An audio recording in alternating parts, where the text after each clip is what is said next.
സർക്കാർ മേഖലയിലെ രാജ്യത്തെ ആദ്യ അവയവമാറ്റ ആശുപത്രി കോഴിക്കോട് യാഥാർത്ഥ്യമാകുന്നു. ഫെബ്രുവരി 7-ന് ചേവായൂരിലെ നിർദ്ദിഷ്ട ഭൂമിയിൽ institute of organ and tissue ട്രാൻസ്പ്ലാന്റിന്റെ ശിലാസ്ഥാപന കർമ്മം മുഖ്യമന്ത്രി പിണറായി വിജയൻ നിർവഹിക്കും. 20 ഏക്കറിലാണ് ആശുപത്രിയുടെ നിർമ്മാണം. അവയവദാനത്തിലെ മുഴുവൻ പ്രവർത്തനവും ഒരു കുടക്കീഴിലാക്കുകയാണ് ലക്ഷ്യം.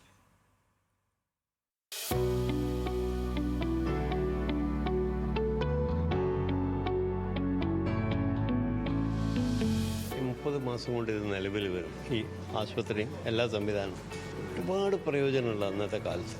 വലിയ പൈസ കൊടുത്തിട്ട് എത്രയോ ആളുകൾ പൈസ കൊടുക്കാത്തതിനെ കൊണ്ട് മരണം വരികയാണ്.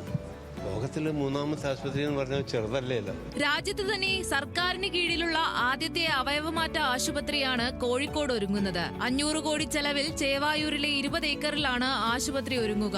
അമേരിക്കയിലെ മയാമി ട്രാൻസ്പ്ലാന്റ് ഇൻസ്റ്റിറ്റ്യൂട്ട് മാതൃകയിൽ ഉന്നത നിലവാരമുള്ള ആധുനിക ചികിത്സ ലഭ്യമാക്കുകയാണ് ലക്ഷ്യം. അവയവദാനത്തിലെ മുഴുവൻ പ്രവർത്തനവും ഒരു കുടക്കീഴിലാക്കുന്നതും ആശുപത്രിയുടെ പ്രധാന പ്രത്യേകതയാണ്. കേരള ഇൻസ്റ്റിറ്റ്യൂട്ട് ഓഫ് ഓർഗൻ ട്രാൻസ്പ്ലാന്റേഷന്റെ ആദ്യഘട്ട ശിലാസ്ഥാപനം ഫെബ്രുവരി 7-ന് കോഴിക്കോട് നടക്കും. മുഖ്യമന്ത്രി പിണറായി വിജയനാണ് ആശുപത്രിക്ക് തറക്കല്ലിടുന്നത്. ഹൈയസ്റ്റ് സ്പെഷ്യലൈസ്ഡ് സർവീസസ് ജനങ്ങളിലേക്ക് നമുക്ക് ഒരു അവൈലബിലിറ്റി നമുക്ക് ചെയ്യാൻ വേണ്ടിയാണ് ഈ എഫേർട്ട്. സോ ഇതിൽ ഒരു ഹോളിസ്റ്റിക് ഒരു ഹെൽത്ത് കെയർ സെക്ടർ ആണെങ്കിൽ പ്രൈവറ്റ് ഹെൽത്ത് കെയർ സിസ്റ്റംസ് ഉണ്ടാവും, പബ്ലിക് ഹെൽത്ത് കെയർ സിസ്റ്റംസ് ഉണ്ടാവും. പക്ഷേ അത്ര ഡെഡിക്കേറ്റഡ് ഇൻസ്റ്റിറ്റ്യൂഷൻ ആണെങ്കിൽ നമുക്ക് എക്സ്പെക്ടേഷൻ എന്താണ്, മൊത്തം ഈ സെക്ടർ ഇംപ്രൂവ് ആവും. ഹൃദയം, കോർണിയ, വൃക്ക, കരൾ, പാൻക്രിയാസ്, ശ്വാസകോശം, ബോൺ മാരോ, സോഫ്റ്റ് ടിഷ്യൂ എന്നിങ്ങനെ എല്ലാ അവയവ മാറ്റങ്ങളും ഒരു ആശുപത്രിക്ക് കീഴിൽ തന്നെ നടക്കും. നമ്മുടെ രാജ്യത്ത് എല്ലാ ട്രാൻസ്പ്ലാന്റേഷനുകളും ഒരേ ഹോസ്പിറ്റലിന് കീഴിൽ ചെയ്യുന്ന ഒരു സംവിധാനം ഇപ്പോൾ നിലവിലില്ല.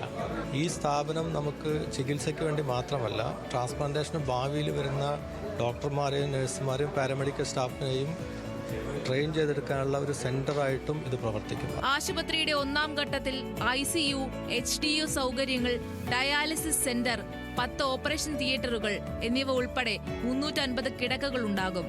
ആശുപത്രിക്ക് പുറമെ ഗവേഷണത്തിനും പരിശീലനത്തിനുമുള്ള കേന്ദ്രം കൂടി സജ്ജമാക്കുന്നുണ്ട്. ട്രാൻസ്പ്ലാന്റ് റിസർച്ച് സെന്ററും സെൽ ആൻഡ് ടിഷ്യൂ എഞ്ചിനീയറിംഗ് സെന്ററും ഇൻസ്റ്റിറ്റ്യൂട്ടിൽ പ്രവർത്തിക്കും.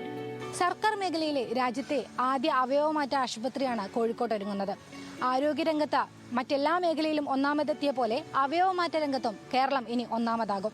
MN നിതീഷിനോടൊപ്പം ദിൽഷ തിലകൻ, ന്യൂസ് മലയാളം, കോഴിക്കോട്.